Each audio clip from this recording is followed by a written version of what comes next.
What's up, YouTube? It's your boy Keith, and I'm back with another reaction video. Man, today we got how good was LarryBird actually? Bro, if this is your first time watching LarryBird, put on your seatbelt, man. You about to go for a ride, bro. When I first started watching him, I got hooked. I never had really watched LarryBird highlights, bro. And now I'm hooked on him, bro. I'm a fan. He made me a huge fan. But yeah, man, like, comment, subscribe, turn on them post notifications, bro. So you can see when I post these videos, man. I'm posting them every day. Consistent game, consistent keys. Comment that down below. If you're not subbed up, sub up right now. Let's get into it. LarryBird was one of the best players to ever touch a basketball, and together with Magic Johnson, the biggest NBA star of the 80s. What made him so successful considering he was quite unathletic? And how would he fare in today's NBA? Did he win just because his teams were loaded? And where does he stand among the best shooters of all time? Watch the rest of the video to find out. A hick from French Lick. Bird was born into a poor family in French Lick, Indiana, a town of 2,000 inhabitants. Larry grew up a shy, introverted kid who didn't talk much, and he did most of his talking on the basketball. I ain't gonna lie, French Lick, his town was named French Lick. That sounds super country. That sounds like the most countryest town you could ever be in. French Lick. French Lick. That's crazy, bro. Hold on. Why does this little boy... Hold on, y'all. Y'all can barely see it. Look at bro. Bro has a full beard. He has the mutton chops. And he's probably like 14 years old. How, bro? How? How does he have the chops already?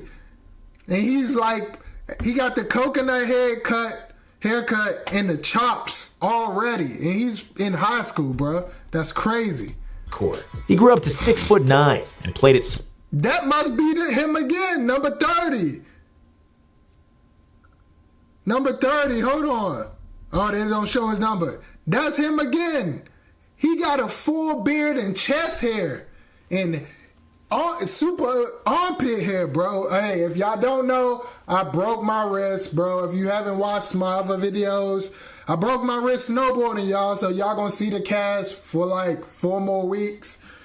Yeah, I can't wait to get it off, bro. Maybe I should drop a story time on how I broke my wrist. I don't know. Let me know if y'all would want to hear that, if y'all will watch that. But yeah, man, bro got he got full beard and chest hair. He like somebody dead. LarryBird got a bald face. This dude got a whole, like, Abraham Lincoln chops. Small forward, but with his understanding of basketball, he could play whatever position he wanted.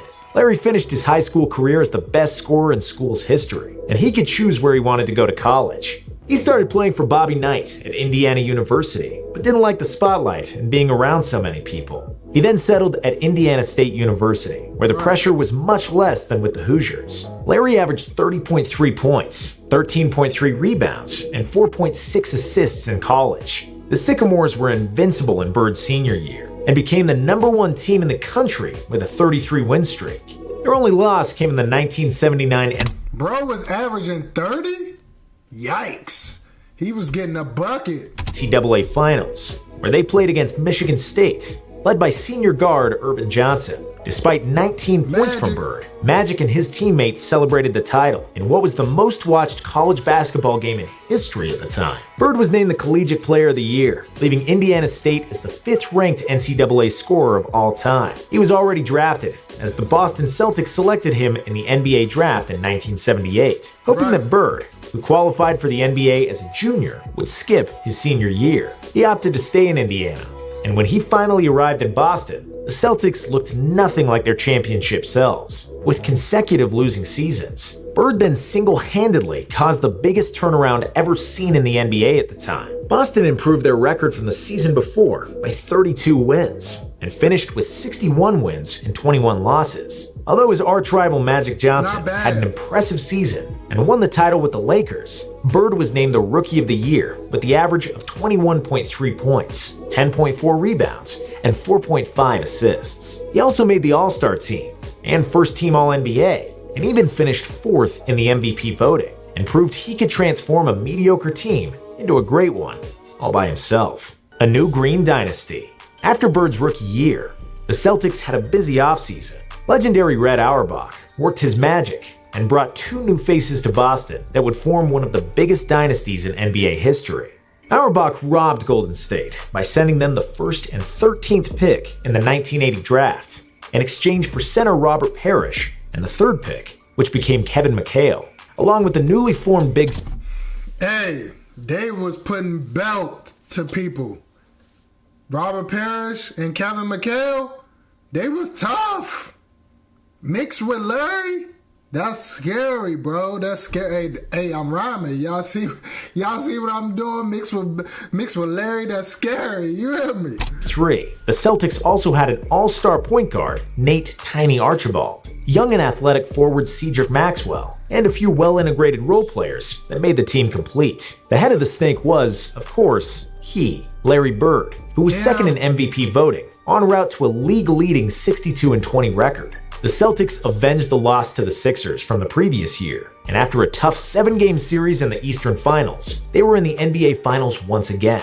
There they would be met by the Houston Rockets, led by prime Moses Malone, who was arguably the best center in the league at the time. Malone averaged 23 and 16 in the series, but the Celtics were too good of a team and would win the title with 4 games to 2. Did you know that you can have permanent teeth in just... Here they go. You can get you a whole set of gums. Get you a whole teeth and gums for $19.99. 24 hours. That's right.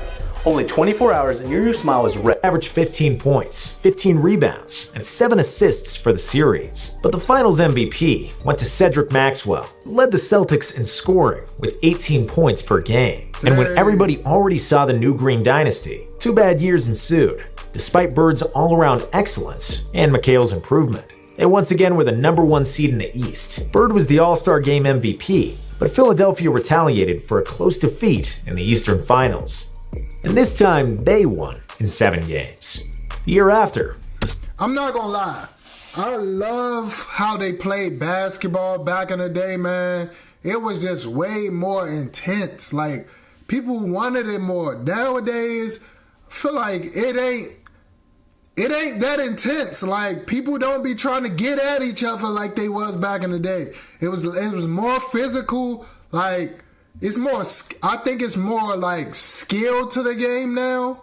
But a lot of these guys had a lot of skill back then, man. Like, they had a lot of skill back then. It just wasn't as flashy. You get what I'm saying? But they had pure skills. Putting the ball in the bucket, especially Larry Bird, he was that guy. Celtics regressed even more, finishing as a 3rd seed and getting swept in the 2nd round by the Milwaukee Bucks. After that, Coach Bill Fitch resigned and was replaced by Casey Jones, who won 8 titles in the Bill Russell era as a player. The change bore fruit. The team was refreshed with the young shooter Danny Ainge and veteran point guard Dennis Johnson, and played the best Danny Ainge was tough too, man. He was a bucket. Basketball in the NBA, finishing with a 62-20 record. After 3 years of coming in second, Larry Bird finally won the regular season MVP with 24.2 points, 10.1 rebounds, and 6.6 assists on average. The Celtics steamrolled to the finals, where a known foe awaited.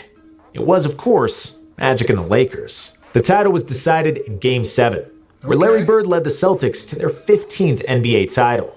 Bird was named the Finals MVP, and he finally had his revenge over Magic, who defeated him in the NCAA Finals of 1979. The following season, the Celtics were even better in the regular season. Bird repeated as MVP, and McHale repeated as the 6th man of the year. They got to the finals again, with the same opponent. After the Celtics won Game 1, 148-114, in a game that was dubbed the Memorial Day Massacre, it seemed like the Celtics were going to dominate the Lakers and repeat as champions. However, the Lakers had other plans, and especially Kareem was determined to defeat the Celtics. Kareem averaged 25.7 points, 9 rebounds, and 5 points.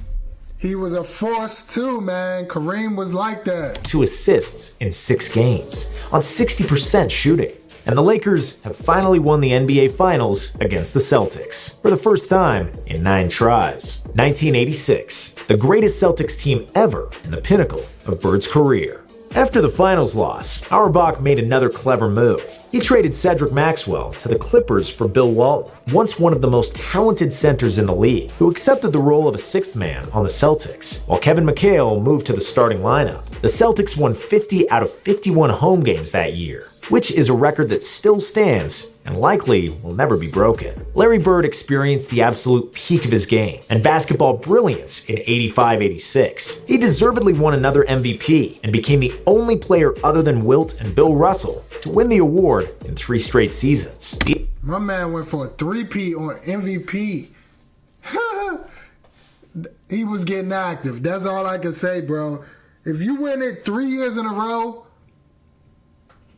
you dominated the league 3 years in a row. That they felt you needed the MVP 3 years in a row. That's crazy. The 85-86 season birthed several games that proved the endless basketball genius of Larry Bird, and most notable is the left-handed game. Before the game against Portland, Bird surprised his teammates and journalists by saying that he would shoot the whole game with his left hand because he wanted to motivate himself for a relatively meaningless regular season game. How much did he score? Just 47 points, 14 rebounds, 11 assists with a game-winning shot, and 22 points scored with his left hand out of sheer boredom and fun. And apart from that, he also scored a career-high 47 points with the left.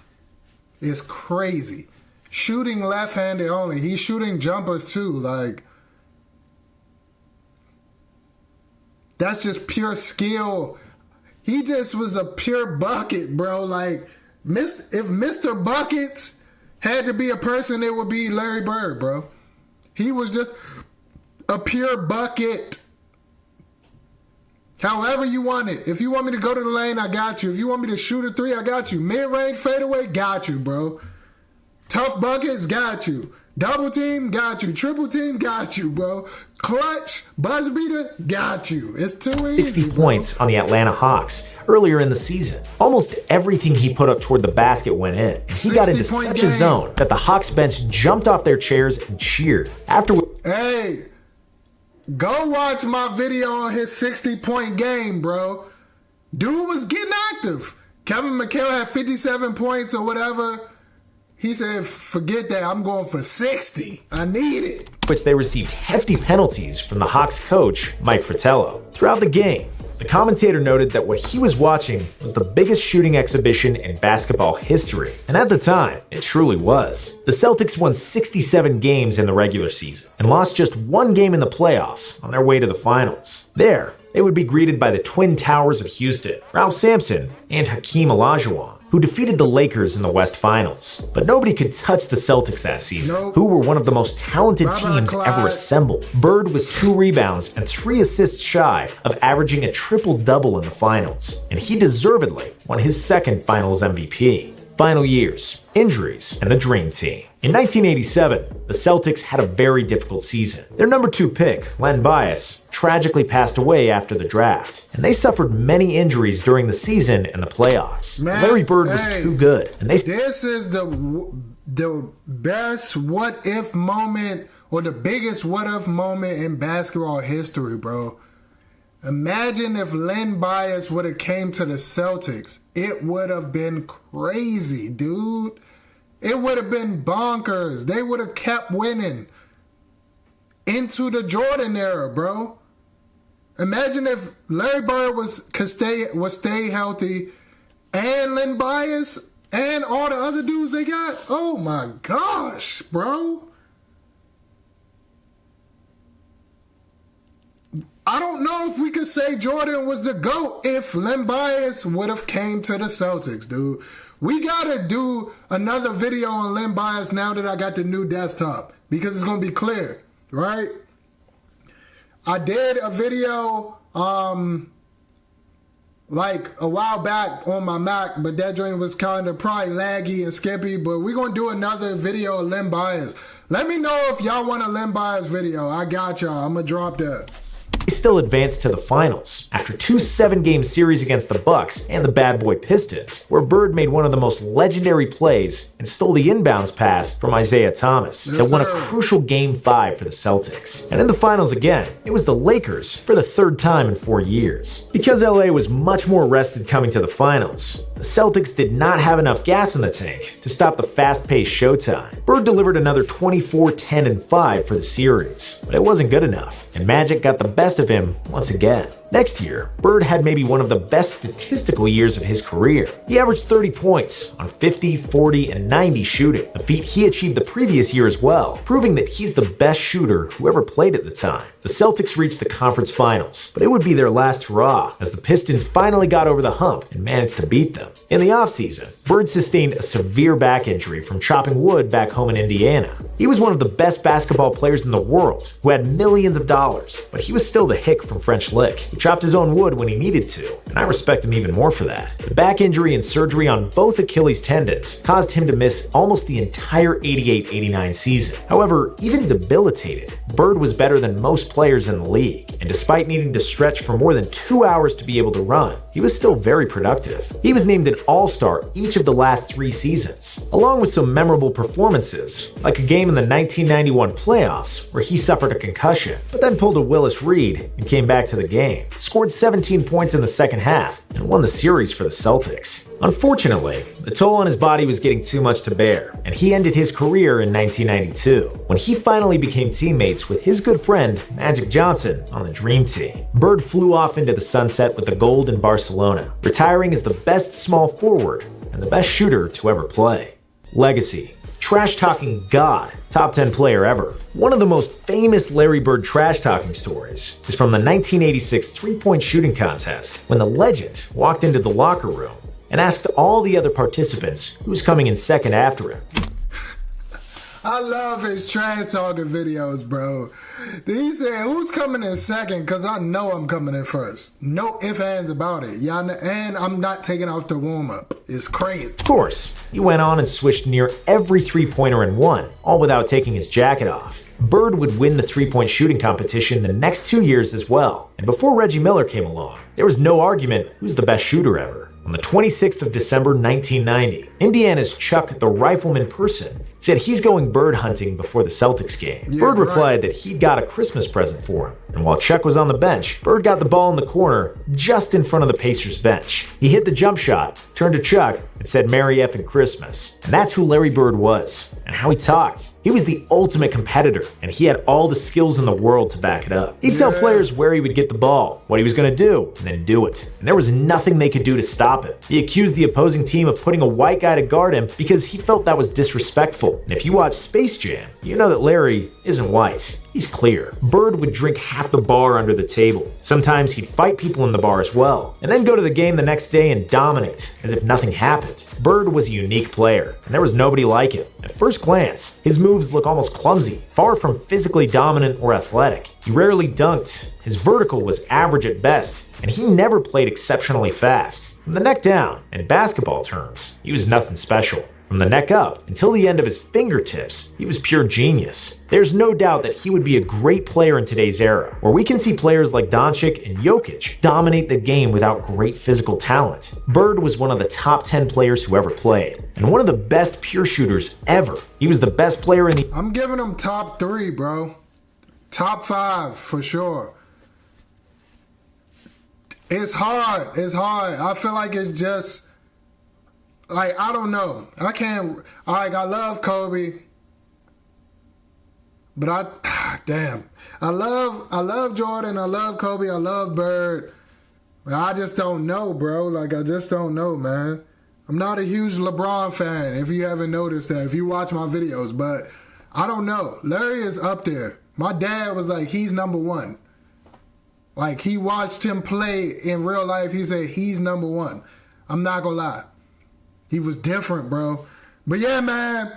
Let me see the NBA for almost an entire decade, despite the brilliance from Magic and the athleticism of Michael Jordan. And like Magic Johnson said, there will never be another Larry Bird. Nah, for real. There will never be another Larry Bird, bro. He was different, man. But yeah, let me know what y'all think about this video. Let me know what y'all want me to react to next, and I got y'all. I'll check out some other videos for y'all. Just give me some ideas in the comments, man. Comment down below anything you want. If you want to talk to me about something, if you want to comment about the video, let me know. Sub up too if you watching to the end. Sub up, man. We got to get these subs up. I've been working hard. I got to get these subs up, bro. But yeah, man. It's road to 1K, bro. Y'all know what it is. It's consistent ain't consistent, Keith, man. I'm about to get out of here, y'all. I hope y'all enjoyed the video. If you watched it all the way through, I appreciate you. You my dog. You hear me? But yeah, I'm about to get out of here, y'all. Once again, peace.